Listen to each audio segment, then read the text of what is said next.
तो आज हम लोग गुणसूत्र क्रोमोसोम की संरचना पढ़ेंगे, है ना। पिछले वीडियो में हम लोग क्रोमोसोम की कुछ उपस्थिति की गुणसूत्र कहाँ पाए जाते हैं, है ना, इनके क्या कार्य हैं, बने इनके किसके होते हैं, जिनकी रासायनिक संरचना पढ़े थे कि यह न्यूक्लिक एसिड और प्रोटीन के बने होते हैं, जिसमें मुख्य रूप से डीएनए होता है ना।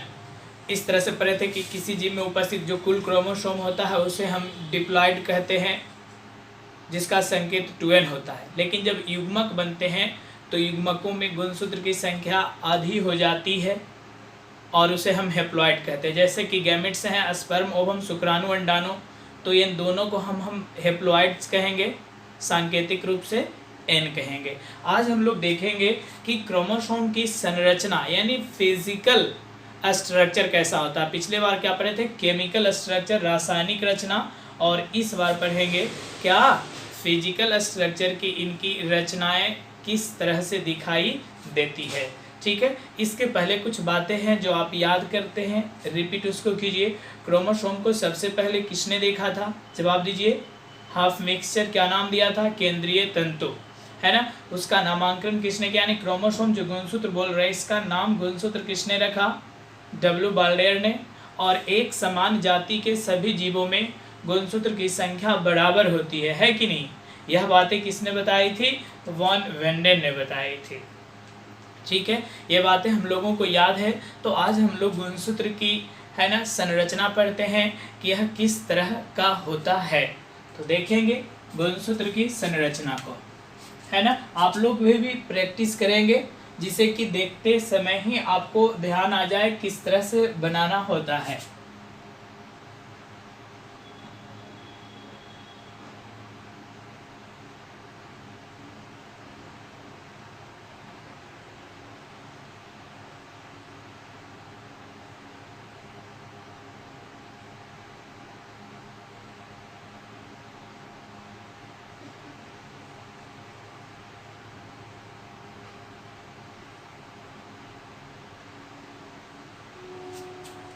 है ना, इस तरह से आप लोग भी प्रैक्टिस करते जाइए।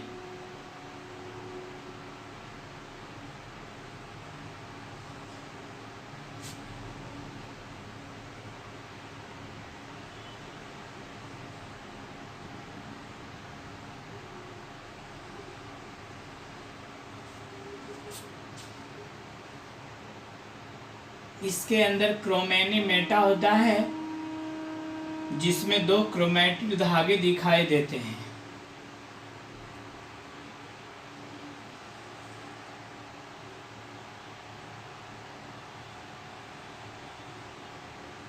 कहीं पर भी ये दोनों क्रोमैटिड धागे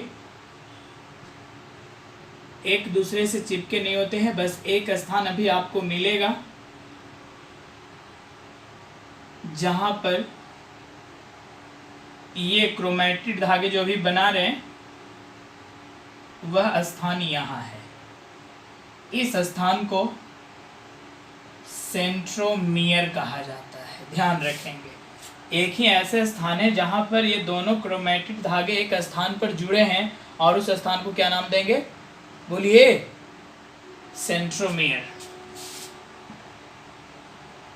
चलिए, इसके बाद जो भी आपको खाली जगह बच जाता है उस जगह पर आप इस तरह से लिक्विड बना देंगे। जिस तरह से याद करिए पीछे, अगर सेल में था तो उसे साइटोप्लाज्म कोशिका द्रव कह रहे थे, केंद्रक में था तो न्यूक्लियोप्लाज्म केंद्रक द्रव कह रहे थे, माइटोकॉन्ड्रिया था तो वहाँ मैट्रिक्स कहा गया था, याद कर रहे हैं ना। क्लोरोप्लास्ट था तो वहाँ स्ट्रोमा कहा गया था। और यह क्या है, क्रोमोसोम है ना, गुणसूत्र, तो इसे भी मैट्रिक्स कहा जाता है।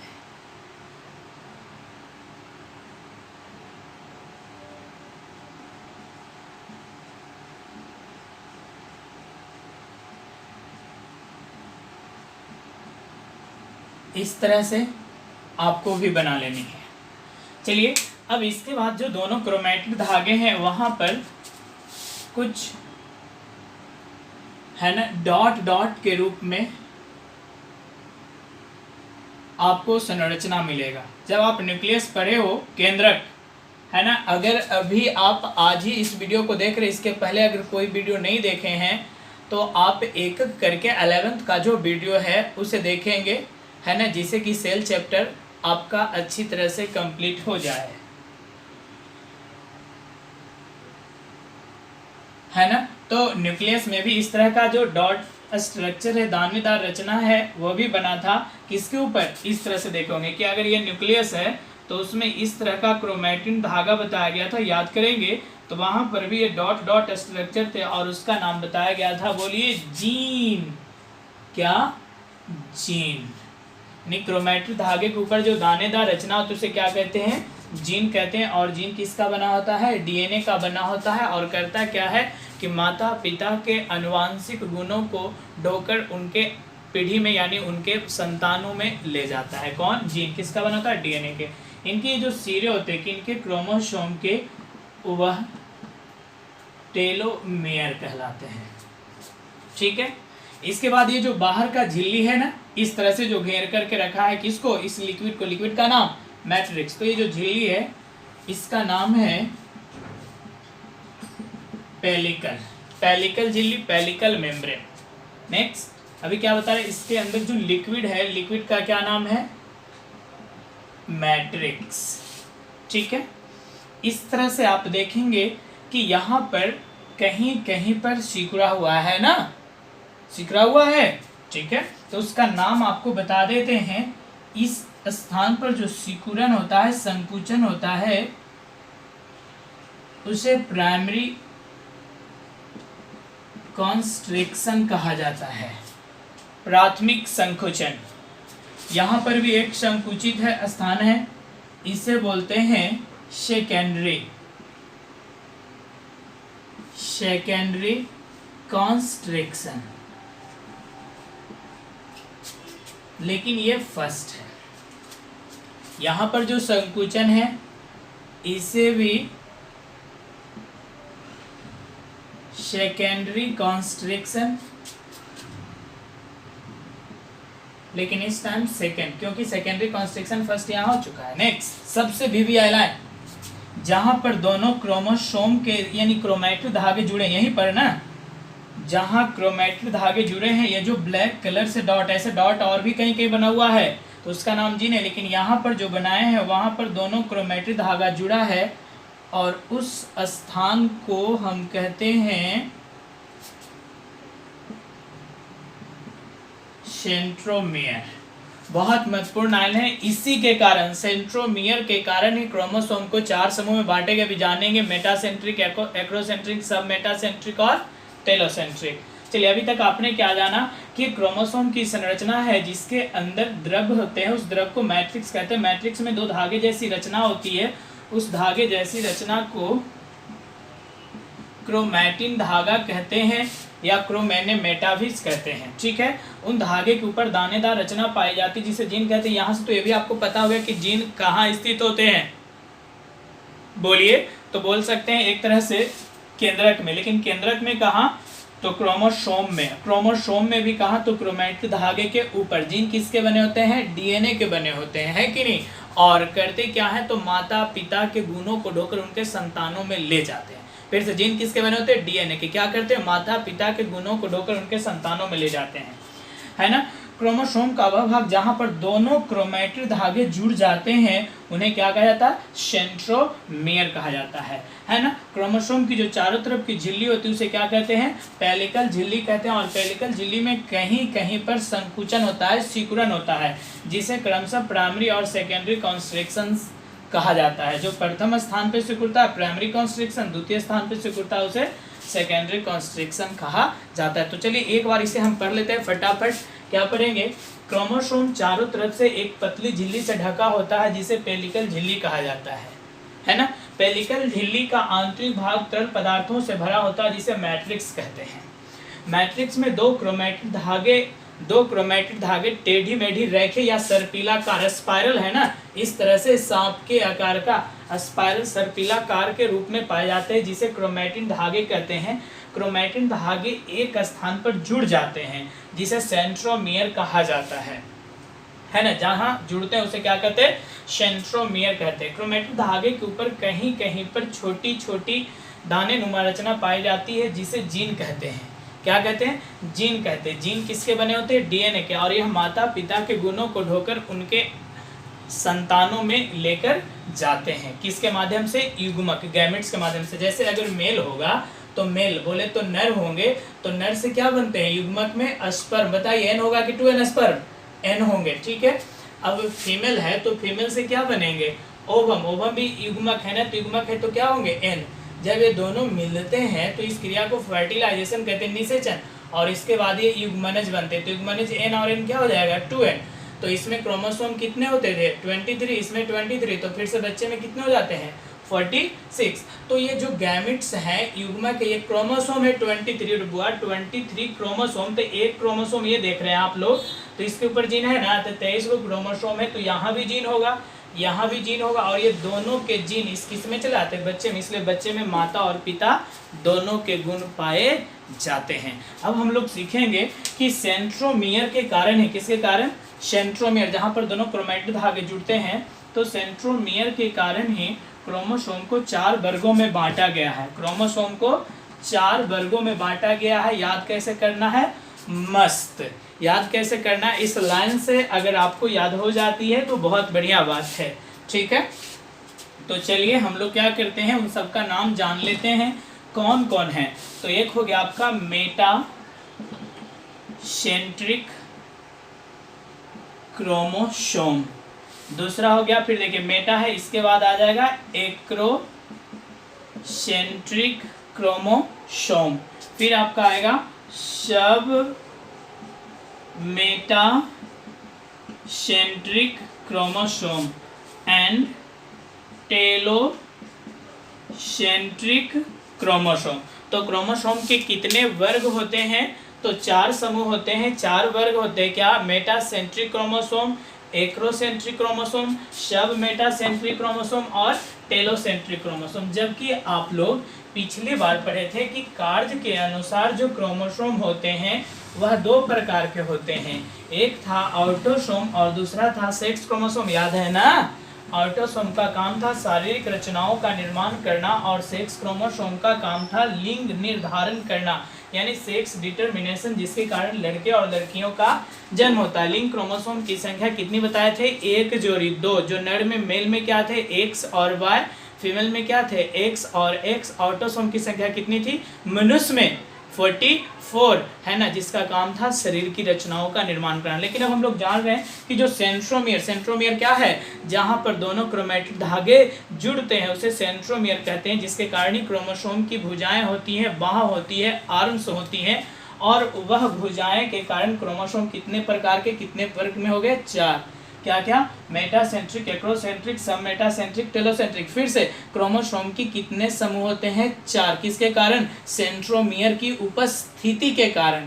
कौन कौन, मेटासेंट्रिक, एक्रोसेंट्रिक, सब मेटासेंट्रिक और टेलोसेंट्रिक। अब एक एक करके देख लेते हैं किस तरह का क्रोमोसोम होता है। तो चलिए सबसे पहले हम लोग देख लेते हैं मेटासेंट्रिक, है ना। तो मेटासेंट्रिक क्रोमोसोम की अगर आप डायग्राम देखो तो इस तरह का होता है, ध्यान दीजिएगा, मेटासेंट्रिक।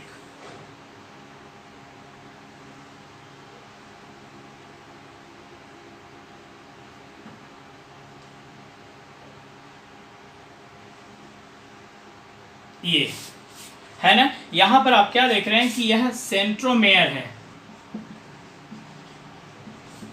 और इनके ये 2 आर्म्स हैं, भुजाएं हैं। तो आपने क्या जाना कि मेटासेंट्रिक क्रोमोसोम की 2 भुजाएं होती है, और दोनों भुजाएं किससे, फिर से देखिए सेंट्रोमियर से जुड़ा हुआ है ना, और आपको किस तरह से दिख रहा है, लग रहा है कि अंग्रेजी का बड़ा अक्षर क्या लिखा हुआ है, बी। तो अब याद करना मेटासेंट्रिक क्रोमोसोम क्या है, तो क्या बताएंगे, इस प्रकार के क्रोमोसोम की दोनों भुजाएं सेंट्रोमियर से इस प्रकार जुड़ी होती है कि वह अंग्रेजी के बड़े अक्षर भी के समान दिखाई देती है। याद हो गया क्या, मेटासेंट्रिक क्रोमोसोम है ना, में क्रोमोसोम की दोनों भुजाएं, दोनों आर्म्स, दोनों बाहें इस प्रकार सेंट्रोमियर से जुड़ी होती हैं कि ऐसा प्रतीत होता है कि वह अंग्रेजी के बड़े अक्षर भी की तरह है। ये याद हो गया। चलिए इसी तरह से हम लोग सब मेटासेंट्रिक सीखते हैं, है ना, सब मेटासेंट्रिक, है ना। इसमें भी क्रोमोसोम की दो बाहें आप देखेंगे, दो भुजाएं देखेंगे, दो आर्म्स देखेंगे।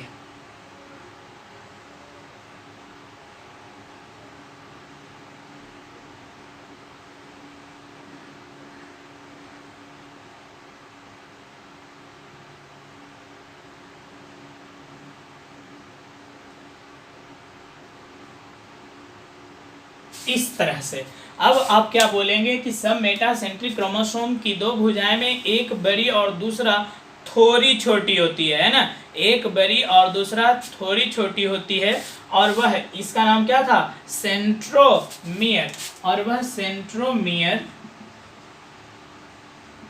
से इस प्रकार जुड़ी होती है कि वह अंग्रेजी के बड़े अक्षर एल के समान दिखाई देती है। बस क्या पढ़ेंगे, सब मेटासेंट्रिक क्रोमोसोम, है ना, क्या बताएंगे, इस प्रकार के क्रोमोसोम की दोनों भुजाएं सेंट्रोमियर से इस प्रकार जुड़ी होती है कि वह अंग्रेजी के बड़े अक्षर, बोलिए, अंग्रेजी के बड़े अक्षर एल के समान प्रतीत होती है ना।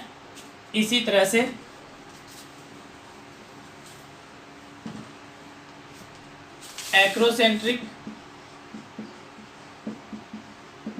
एक्रोसेंट्रिक क्रोमोसोम, है ना, इस प्रकार के क्रोमोसोम की जो भुजाएं होती हैं